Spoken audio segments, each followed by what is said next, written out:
Saludos y muy buenas noches. Comienza El Escenario. Gracias a todos por acompañarnos en este tiempo de información, tiempo de opinión que cada jueves llega hasta todos sus hogares desde Alacantí Televisión.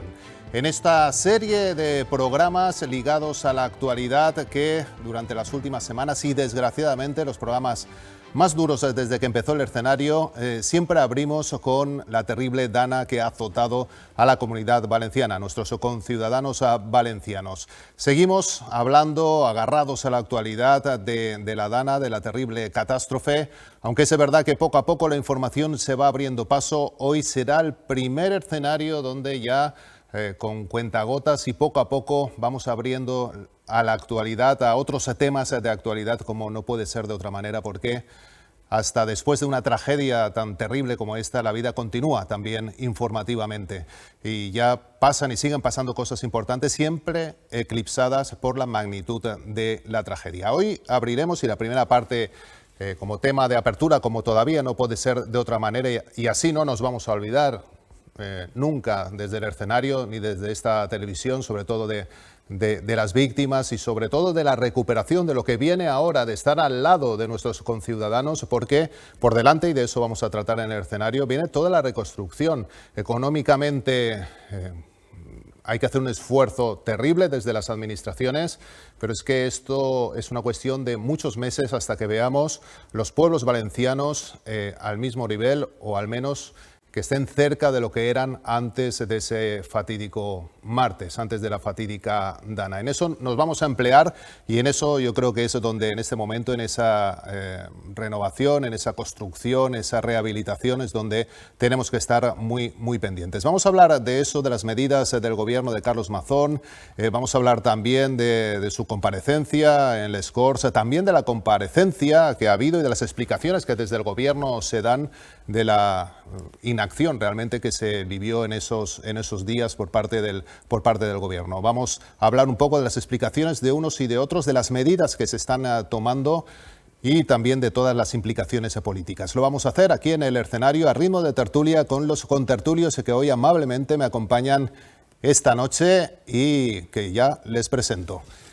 Con nosotros está hoy en El Escenario Iván Muñoz, es comentarista de esta casa desde hace bastante tiempo, con tertulio, es periodista, yo creo, sobre todo, pero sobre todo comunicación, experto en marketing digital, director y fundador de la agencia Comunica Alicante, y esta noche nos acompaña otra vez con nosotros para darnos su opinión. Iván, ¿qué tal? Saludos y buenas noches. Hola, Tomás, buenas noches. Informativamente, semanas terribles, no has estado con nosotros estas últimas semanas, es tu primera aparición después de la dana, pero realmente, ya digo, que informativamente sobrecogidos todavía. Yo he hablado con muchos compañeros, tenía la oportunidad del otro día también estar en la cena de la Asociación de Periodistas de la provincia de Alicante, con algunos compañeros que han estado al pie del cañón en estos días, y es que se les nota en la cara.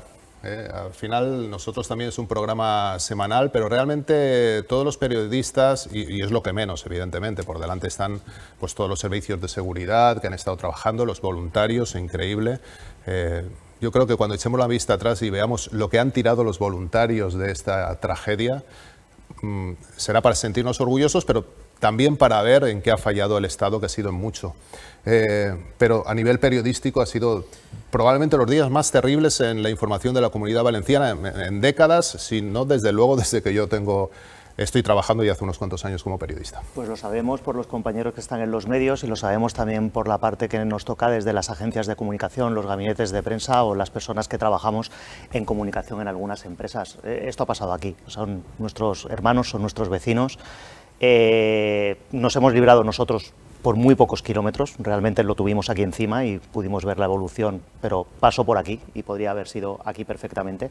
Y sobre todo, pues los que trabajamos con medios de comunicación, si no desde dentro, sí muy de cerca o colaborando con ellos, sabemos lo que está significando, primero por el esfuerzo informativo, segundo por lo que está sucediendo también, cómo muchos compañeros de Alicante se están desplazando continuamente, cómo están cubriendo la actualidad también desde aquí, gracias a toda la colaboración y la movilización que está habiendo por parte de la sociedad alicantina, de la política alicantina, de las empresas alicantinas, y sobre todo es algo también que nosotros hemos tenido muy en cuenta desde las empresas que comunican, desde las empresas que comunicamos y que trabajamos de una manera continua en información, cómo también saber medir muy bien y cómo saber tomar la posición adecuada en cada momento y cómo lo importante ahora mismo es esto y no es ninguna otra cosa.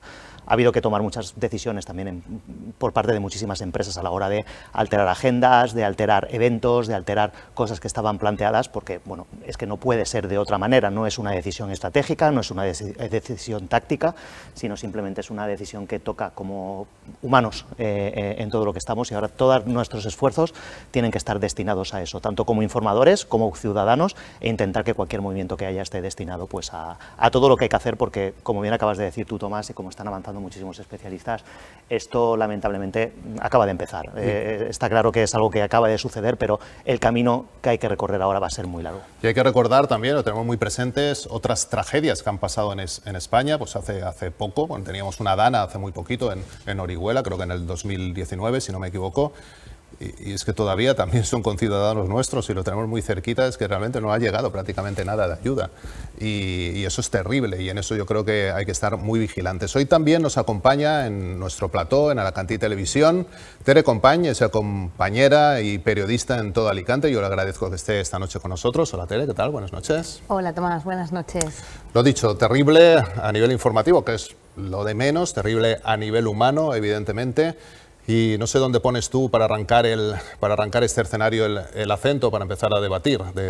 Pues esta dana, la verdad es que ha sido terrible para todos. Comentaba antes el compañero que las empresas han puesto el foco en lo importante. Nosotros, todo Alicante, teníamos el día 20 de noviembre la gala anual que hacemos con los premios, y desde el minuto 1 el planteamiento era que ahora había que poner el esfuerzo en lo que había que ponerlo, y que el día 20 de noviembre todavía nos iba a quedar mucho por recuperar, y es un poco la línea que creo que al final la realidad nos ha dado también un poco la razón en ese aspecto, de que en esos pueblos todavía va a quedar mucho tiempo para que vuelvan para que vuelva la normalidad. Igual ya se van pegando pasos, ya casi todas las viviendas tienen ya electricidad o empiezan a tener agua corriente, aunque no la se pueda utilizar para beber, pero todavía queda mucho para que vuelva la normalidad a esos municipios.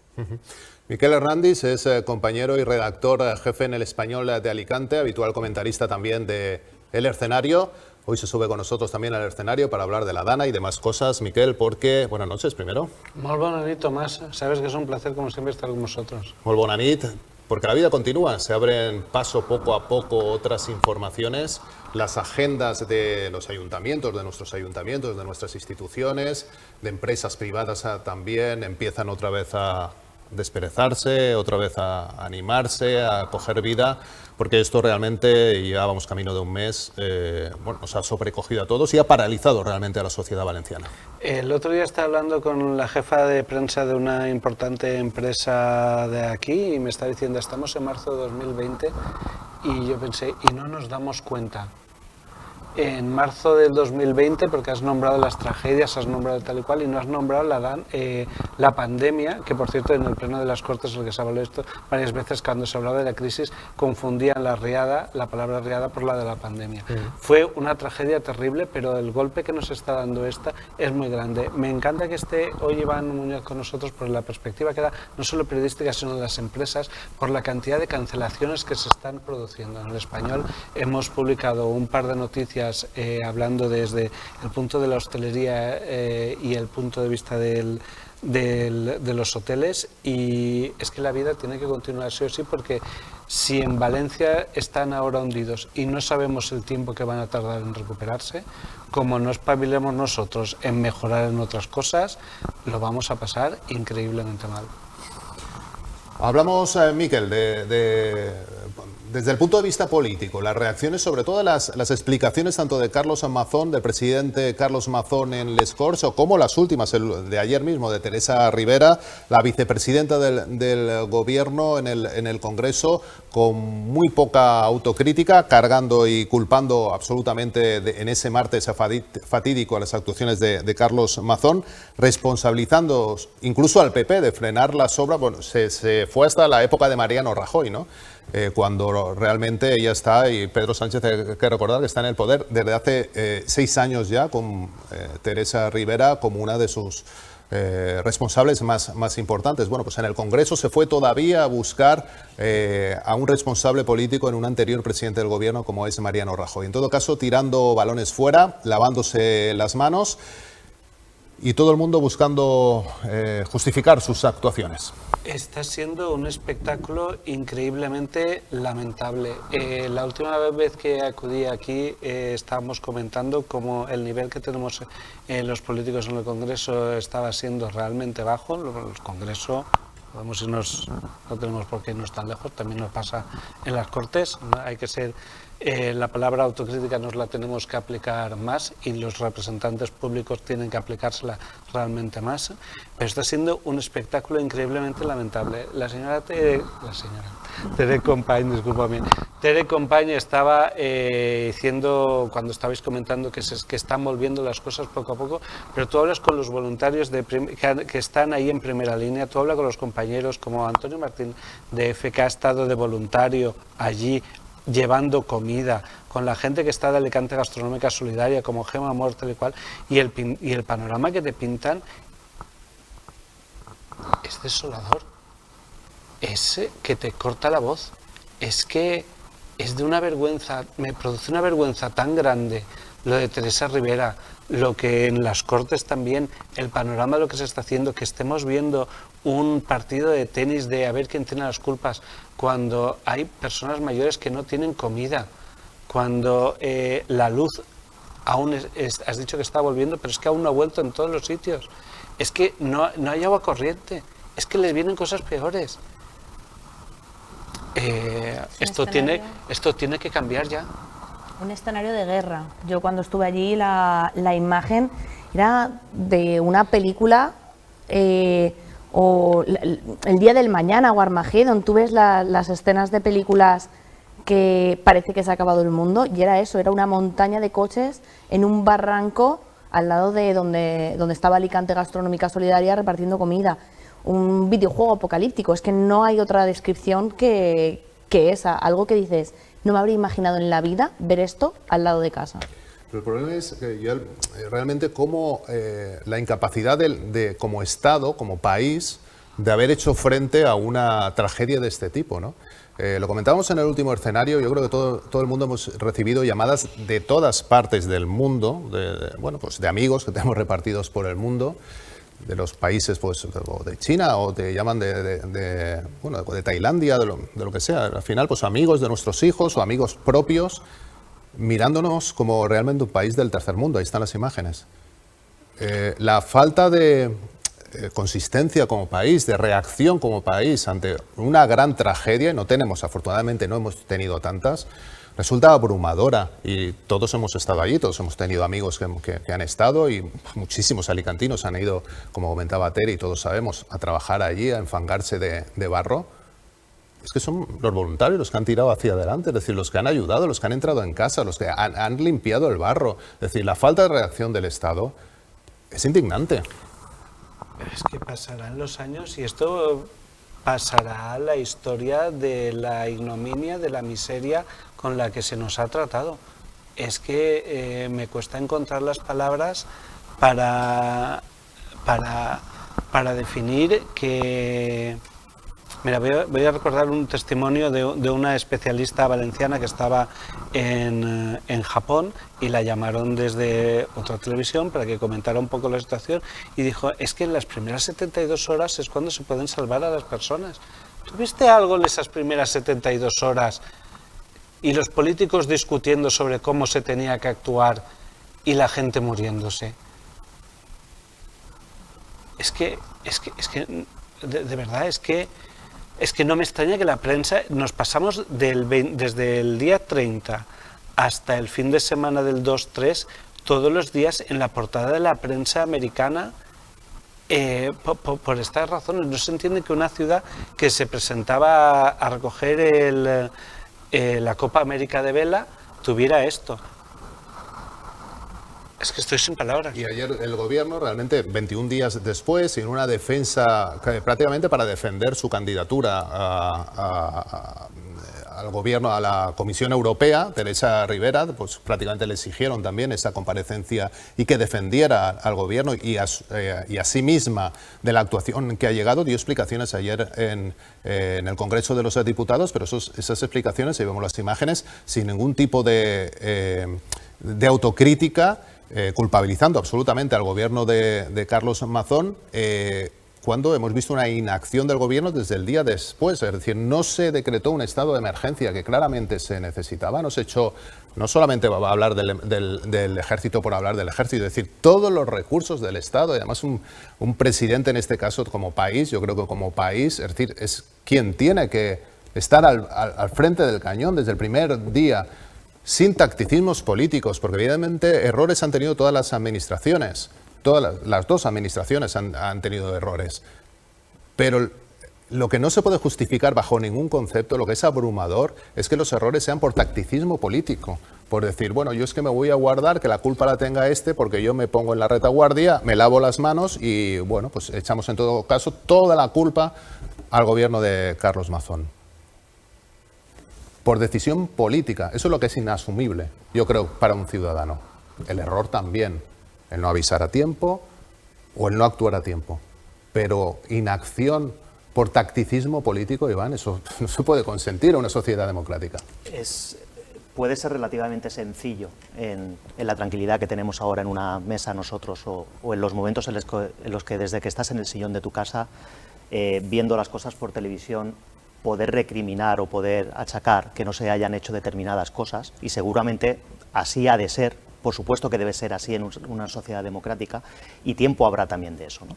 Pero yo creo, por ordenar un poquito y por también salir al paso de lo que estáis diciendo, o por lo menos para introducirme también en este debate, yo quería anotar un par de cosas relacionadas con ello. Estamos hablando de una catástrofe sin parangón, estamos hablando de una tragedia con unas condiciones que eran muy difíciles incluso de prever. Los datos, como decía Francisco Tapiador, que han sido publicados en estos días, que ha sido el que se ha encargado de analizar todos los datos de la lluvia de este episodio para la NASA, ni más ni menos, perdón. Él mismo decía que ha sido una locura que lloviera así, que incluso había pasado los umbrales de registro de las propias herramientas que tienen desde la NASA, ¿no?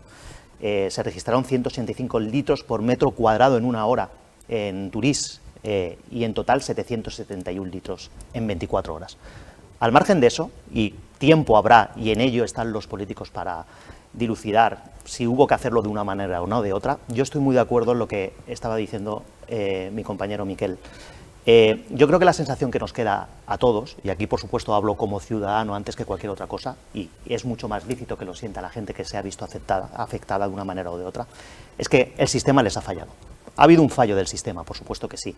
Ha habido un colapso y las dimensiones eran imprevisibles. Pero llega un momento en el que hay que dejarse de cuáles puedan ser los parámetros y cuáles puedan ser los protocolos que haya para determinadas cuestiones, para que alguien levante la mano y diga, aquí a partir de este momento es donde nosotros tenemos que entrar. Y aquí no podemos pensar en si corresponde a una administración o no corresponde a otra administración.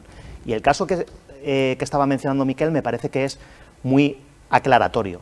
Creo que todos nos preguntamos, ¿dónde estaba el ejército en los primeros 2 días?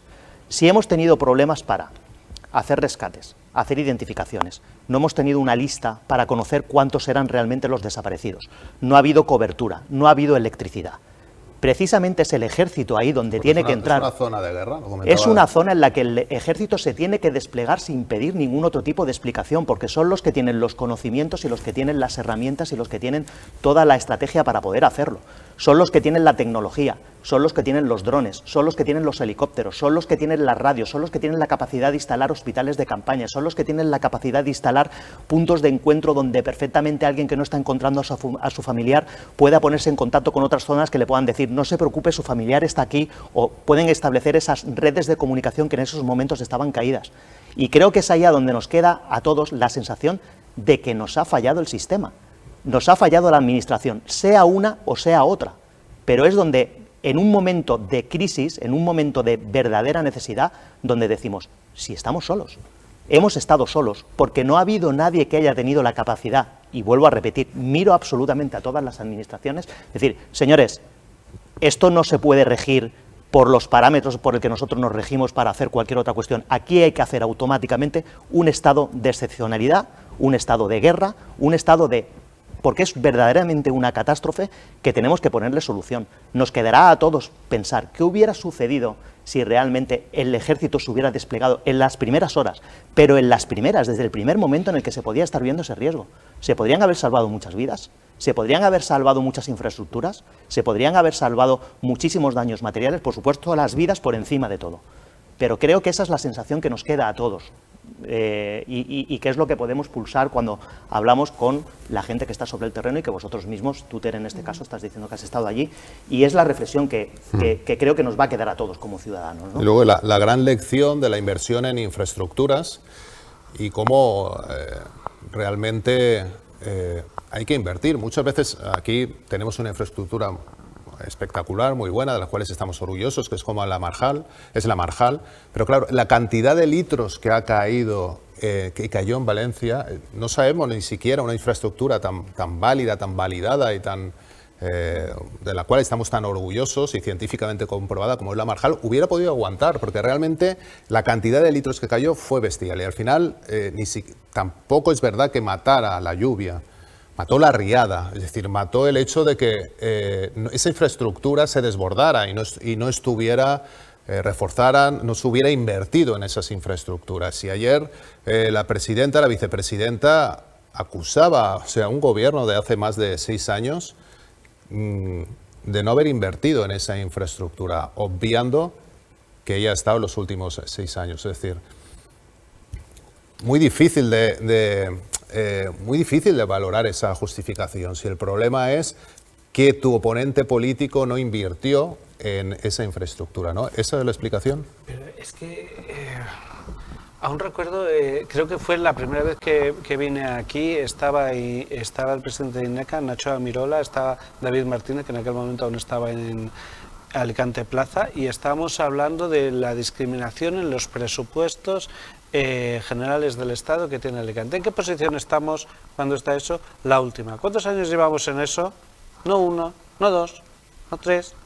Esperamos que haya ahora unos presupuestos nuevos para poder afrontar la desgracia esta de la Dana, porque si no, no sé cómo lo vamos a hacer, pero claramente es que la provincia de Alicante estaba siendo maltratada, la Comunidad Valenciana estaba siendo maltratada, y es increíble esta pelea que estamos viendo ahora y que se eche en cara unas cosas cuando desde aquí sabemos perfectamente que no se ha metido el dinero que se tenía que meter. En el mismo día de la lluvia recuperé una historia que era sobre los tanques antirriadas que tenemos aquí en la ciudad de Alicante, que después me dijeron que no era el momento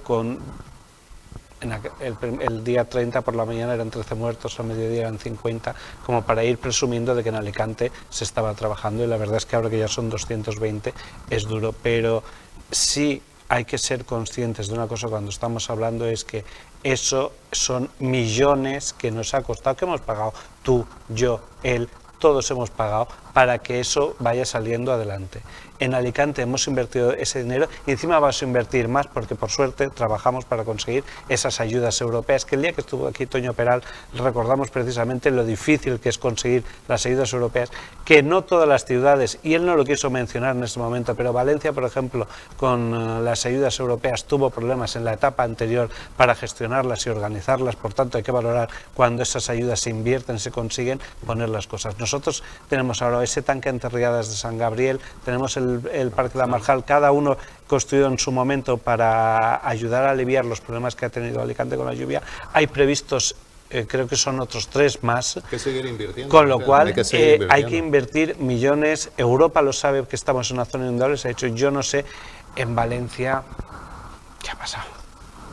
Pero Sí, yo esa es una de las preguntas que creo que se nos queda también a todos, porque dentro del espectáculo político de la lucha de quién tiene la culpa, a mí hay una pregunta que siempre me sale, es, vale, ¿y ahora qué? Porque lo que nos están informando todos los expertos es que lo que hasta ahora conocíamos, que esta zona siempre ha sido inundable, siempre ha sido de riadas, hemos sufrido, pues comentabas la de 2017, pero bueno, yo me acuerdo todavía también de la del 97, y van a seguir ocurriendo, y lo que nos dicen los científicos es que van a ocurrir más a menudo. Entonces, también me habría gustado escuchar en alguna de las comparecencias qué es lo que se va a hacer a partir de ahora para que, pues comentábamos, el caso de los estanques de inundaciones, el caso de los parques inundables como el de la Marjal, son buenas prácticas que va a haber que extender y que va a haber que ampliar, porque es que nos libramos por muy poquito, quiero decir, nos libramos porque el centro de la Dana se colocó 20 kilómetros más al sur de lo que estaba, o al norte de lo que estaba previsto, porque Elche y Santa Pola ese día tenían canceladas todas las clases porque caía ahí. Y al final esto es muy duro, creo que el decir no es que nos libramos es muy duro, porque es que igual a la próxima nos cae a nosotros o cae más para abajo, cae más para arriba, pero el caso es que hay que hacer inversiones potentes además, y que inversiones que muchas veces suponen enterrar millones y millones de euros para tener unas infraestructuras que te salven vidas cuando hace falta. Hay que ser conscientes, pero Alicante está preparada, como comentábamos, tenemos infraestructuras que se han trabajado muy bien y que han sido muy útiles y van a seguir muy útiles, pero es que esa tamaña cantidad de lluvia, nadie está preparado. Esa dimensión de lluvia realmente no se está preparado, ni siquiera la ciudad de Alicante, que hablabas de las riadas esas del 98, yo iba o del 99, no, del 97. Yo iba en barca. Por la playa de San Juan. Empezábamos también, y hacíamos las crónicas por la playa de San Juan en barca, en esa riada. Murió una persona y su hijo en una de las ramblas, en la avenida de Gijona, creo que fue, que cayó por una trapa y ya no volvió a aparecer. Una persona murió, una niña, una mujer. Terrible, pero claro, fue una. Aquí estamos hablando de 220 muertos. Y habrá que implantar también medidas de protección civil, pues, por ejemplo, igual que en Japón tienen los protocolos antiterremoto, que todos los niños saben que tienen un casco debajo de la mesa. Aquí habrá que implementar las medidas que sean adecuadas. Lo primero que dijo también. en este escenario, en el primer escenario que tuvimos, donde han pasado fuerzas de seguridad, voluntarios, pues el primer protagonista fue Jorge Alcina, comentarista también de vez en cuando de este programa, precisamente para alertar sobre esto. Es decir, la primera reflexión, y ese eran 2 días después de la Dana, es ¿qué falla en el sistema de alertas? Ese sistema de alertas, ¿no? Realmente una alerta roja no era suficiente para alertar a la población, porque a la población con una alerta roja, yo el primero, no se queda en casa. Entonces habrá que realmente, y él decía, no sé si habrá que poner una alerta negra o realmente una educación a los niños desde pequeños, como dices, en Japón o en zonas de terremotos en Estados Unidos, o realmente también medidas punitivas de que nadie sale a la calle, y si sales a la calle es que no te vamos a dejar salir a la calle. Yo creo que eso lo tenemos que aprender, que ese nivel hay que subirlo, ese nivel de alerta, y también que el ciudadano sepa lo que se está arriesgando y que realmente no se puede salir a la calle cuando vuelva a haber otra Dana. Porque probablemente, y ojalá nunca más, vuelvan a haber 220 muertos, pero cuando vuelva otra Dana, algún muerto habrá también, seguro. Y lo que hay que hacer, porque las cifras hablaban, a mí algo que me pareció escalofriante, es que 68 personas de las 220 murieron en sus casas, y creo que son 34 las que murieron en garajes. Es decir, la mayor parte de la gente murió en su casa. ¿Sacando el coche o...? No, en su casa, no en el garaje, en su casa, en su domicilio. Creo que también es necesario el que el ciudadano tenga claro qué tiene que hacer. Y si hay una alerta, porque probablemente si a mí si me hubiera llegado esa alerta, lo que habría hecho habría sido no salir de casa. Pero claro, no salir de casa cuando vivo en un bajo, igual es un peligro también, y las cifras lo que nos demuestran es que fue parte del peligro. Tenemos que saber que si hay una alerta roja por lluvia o negra o del color que sea, o un aviso, no es que me quede en casa, es que me vaya a la planta más alta. Es que si está previsto, no vaya a casa de mi madre, a casa de mi hijo, y esté en un lugar alto, que no vaya a venir una riada de 2 metros de altura y me vaya a morir ahogado en mi propia casa, porque no puedo salir a la calle, no tengo salida a la puerta, no puedo abrirla y no me queda espacio para respirar, que es que me parece escalofriante. Estamos en el escenario, me vais a permitir que por primera vez en 3 programas, este es el 4º que dedicamos a Dana, por primera vez vamos a saltar a otros temas, ahora después de la publicidad, que ya nos van a parecer superfluos totalmente, pero la vida continúa y vamos a ir abriendo espacio a otros temas. Pero os dejo acabado Tere con su reflexión, una última reflexión, Miquel, y otra para Iván, antes de acabar con el tema. Acabáis de mencionar lo de la formación, el saber tratar. En la intervención de Mazón en l'Escorch sí que estuvo hablando de que se quiere implantar eso. Es genial, llega tarde, pero llega tarde para todos, el mandato anterior y demás. Una de las cosas que recordaba es en el 80, la gente que sufrió la pantana del 82, que en extensión era similar a esta, en número de fallecidos mucho menor, pero en extensión sí que lo era y afectó mucho anímicamente a la provincia. No se cambió para nada ese tipo de formación, o sea, esa desgracia pasó y no se aprendió. De esta, lo que sí que quiero apuntarme ya como algo interesante es que este fin de semana está en Novelda, donde tengo familia, y una de las cosas que me ha gustado muchísimo es ver que había carteles en la calle avisando de que iba a haber una jornada de formación para que los vecinos que quisieran apuntarse fueran y vieran cómo tenían que responder. Iván. Yo estoy totalmente de acuerdo con lo que decís y creo que dentro de cuál ha sido la dimensión de la catástrofe, efectivamente, y hablando con muchas de las personas que lo describen o como hemos podido ver en los medios, como muchas han descrito lo que sucedió no fue una riada, fue un tsunami. Dentro de como lo que ha sucedido ha sido un tsunami, aquí tiene que haber dos líneas, tiene que haber muchas líneas de actuación, pero tiene que ser un plan 360 grados. Y entre ellos tenemos que hablar, primero, que lo que tiene que haber es una planificación clara, tiene que haber una información clara acerca de cuáles son los lugares de riesgo que pueden enfrentarse a este tipo de situaciones, y a partir de ahí, como muy bien estaba diciendo Tere, y tú también apuntabas, Tomás, se nos ha quedado corto el sistema que teníamos hasta ahora de información para el ciudadano. Tenemos que tener muy claro, del mismo modo que se hacen simulacros en zonas como cualquier niño de California o cualquier niño de Tokio hace simulacros de manera continua en los colegios para saber a lo que se enfrenta.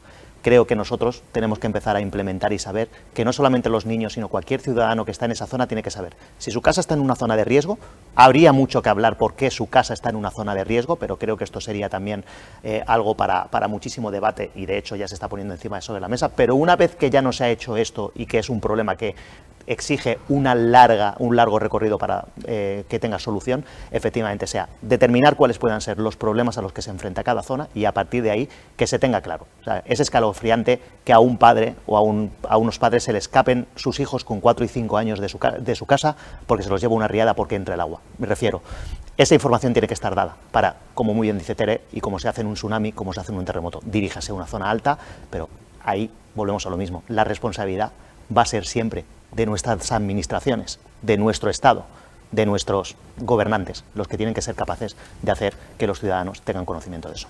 Estamos en el escenario, primera parte de nuestro programa. Paramos, nos vamos a la publicidad y vamos con otros temas.